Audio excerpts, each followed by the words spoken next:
Ô, gente, eu gosto muito de conversar com eles e o Rogério falava a respeito dessa educação, da gentileza, como faz bem a gente conversar. No Balanço Geral, entrevista especial com os candidatos ao governo do nosso estado nesse segundo turno. Nosso entrevistado de hoje, por sorteio, é o Rogério Carvalho, do PT. Tem 54 anos. 54, isso. Ele é médico, Rogério é médico, é senador da República e disputa sua primeira eleição para o governo do estado. A entrevista começa agora.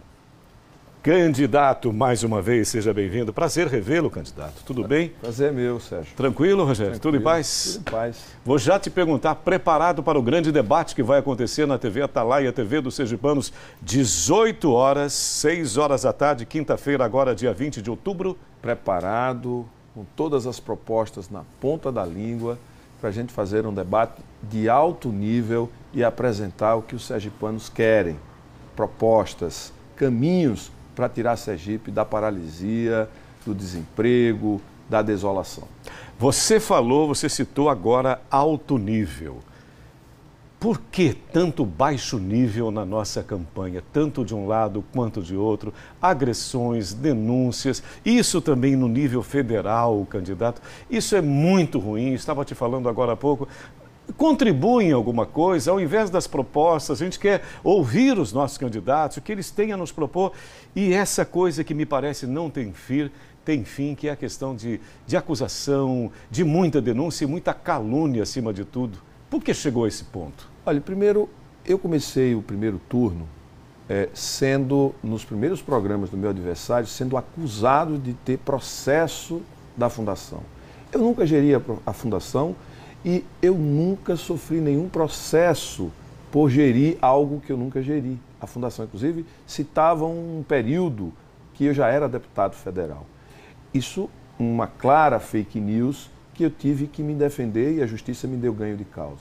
Depois, eles afirmavam que o Lula tinha dito algo sobre mim em relação a um tema específico que o Lula nunca disse. Também ganhei na justiça o direito de resposta.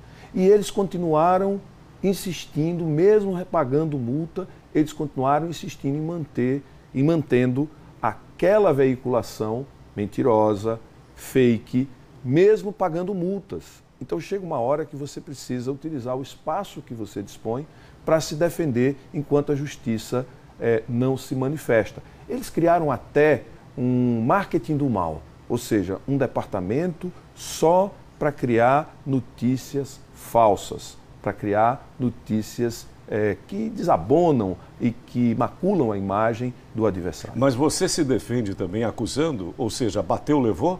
Não, na verdade eu vou me defender dizendo o que está acontecendo nessa eleição. Por exemplo, está havendo um uso desenfreado da máquina, que é ilegal.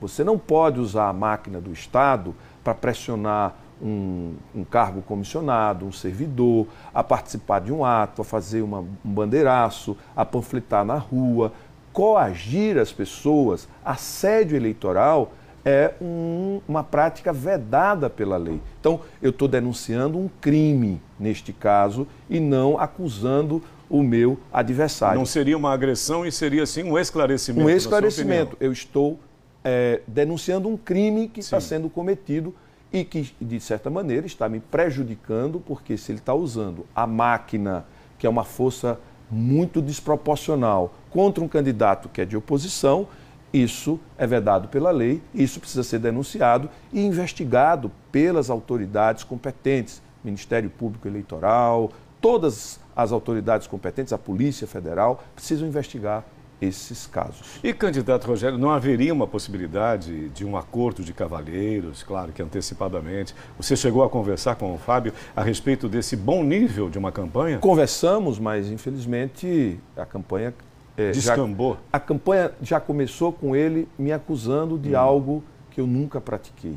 Como agora me acusa de ter quebrado a saúde, de ter feito coisas do tipo, por exemplo, tudo que tem na saúde pública de Sergipe foi feito nos governos de Marcelo Deda quando era secretário. O SAMU municipal, o SAMU estadual, os hospitais regionais, as UTIs neonatais, as UTIs, o USE, que a gente conhece hoje, o pronto-socorro da Zona Norte, pronto-socorro da Zona Sul, as clínicas de saúde da família de Aracaju e do interior, o tratamento fora de domicílio, pagamento de diária, tudo isso foi feito com a gente. Se tirar o que nós fizemos, o serviço de alta complexidade que nós montamos, de neurocirurgia, de ortopedia, cirurgia bariátrica, os CAPs, a odontologia em todas as unidades básicas de saúde do estado de Sergipe, se tirar tudo isso, o que sobra? Então, de novo, fake news e mentira para desinformar a população. Você isso contesta é muito tudo isso, todas essas informações porque os que são fatos veiculadas? são fatos inverídicos.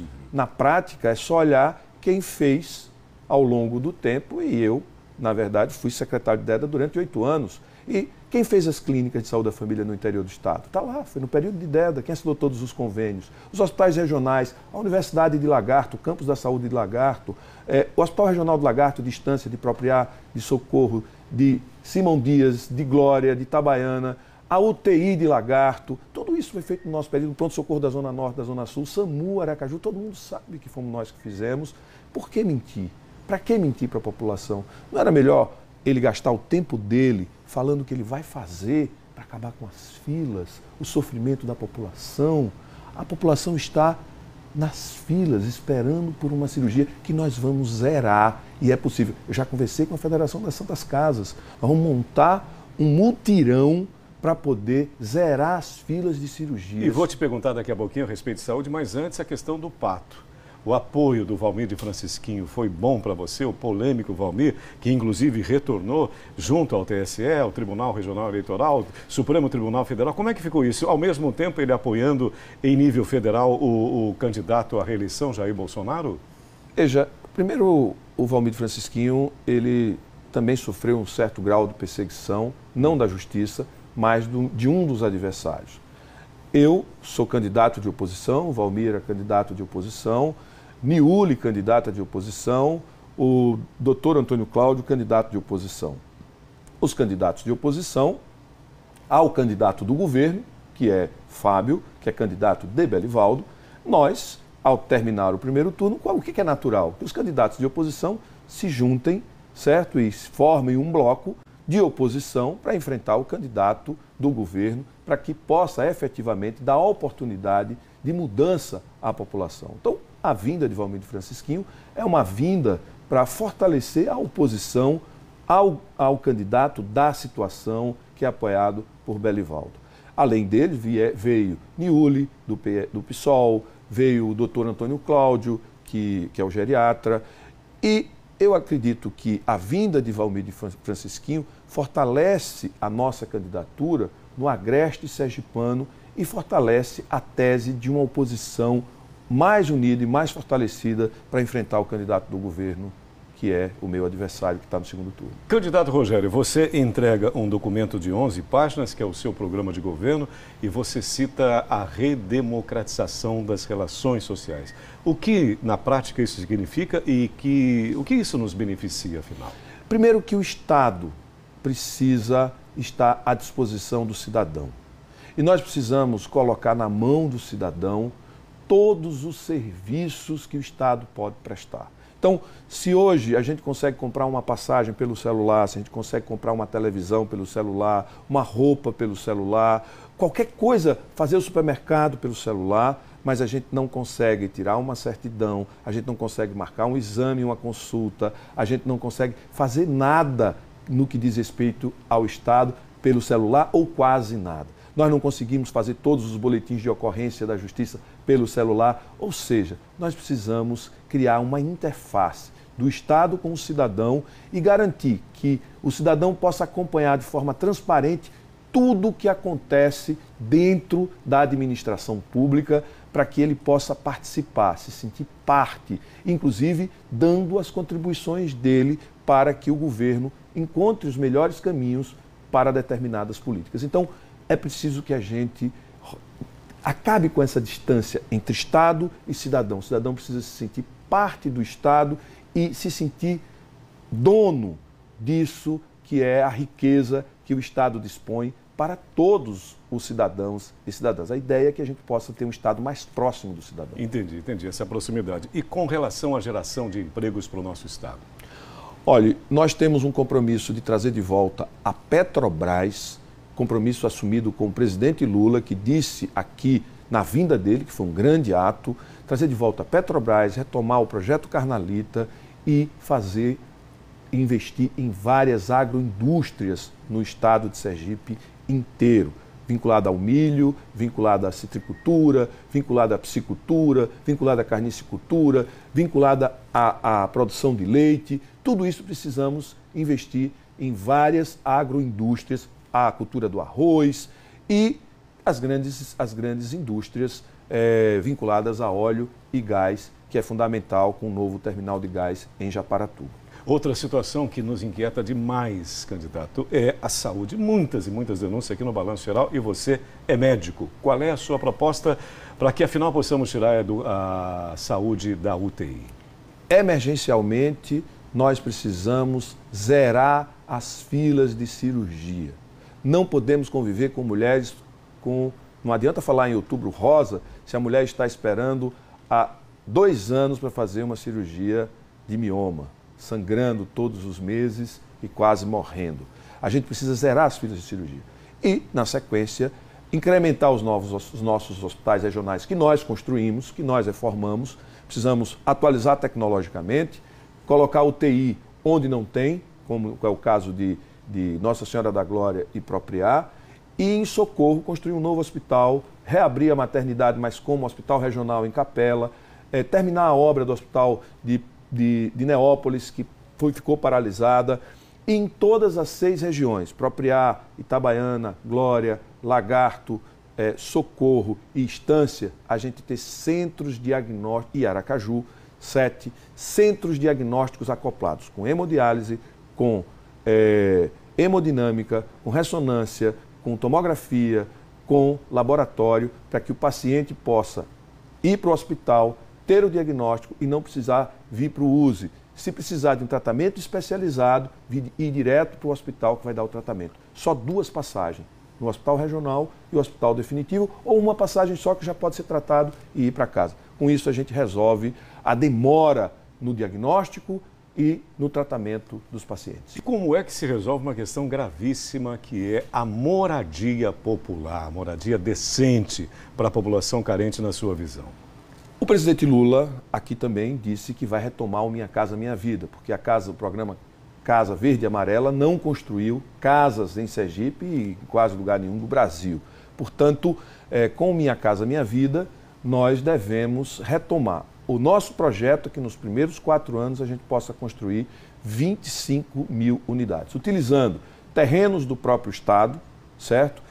Em parceria com o governo federal, para que a gente possa reduzir o valor da prestação, para que pessoas de baixa renda possam ter condição de pagar uma pequena prestação e ter a sua casa própria. Sem segurança a gente não vive em paz, candidato. Como é que se faz com relação a essa escalada de violência cada vez maior em nosso estado?